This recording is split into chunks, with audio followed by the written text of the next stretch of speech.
With all the talk these days about leaping years, we should probably be asking, what is a year anyway?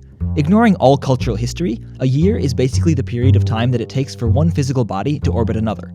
So an Earth month could equally be called a moon year. But to undersimplify things, even if we stay on Earth, there are several different ways to define a year. Either the time it takes for the tilt of the Earth's axis to come back to the same angle relative to the sun, called a tropical year, or the amount of time before we come back and see the same stars rising behind the sun, called a sidereal year.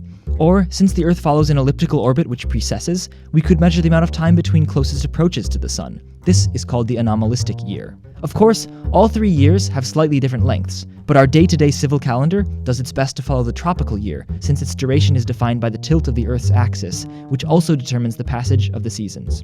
There are non-Earth years, too. Mercury's year is roughly 88 Earth days, Neptune's is 165 Earth years, and the Galactic year, which is how long the whole solar system takes to orbit once around the Milky Way, is around 250 million Earth years. But not all galactic years are long. Check out this time-lapse of stars orbiting the supermassive black hole at the center of the Milky Way. Even though you can't see the black hole, it's pretty obvious that it's there, what with all those stars zipping around in orbits taking only 10 Earth years. Astrophysicists have even used these orbits to figure out that the black hole is as massive as 4 million suns. But enough about interstellar timekeeping. If you want to learn more about leap years here on Earth, check out Gray's new video over on his awesome channel, CGP Gray.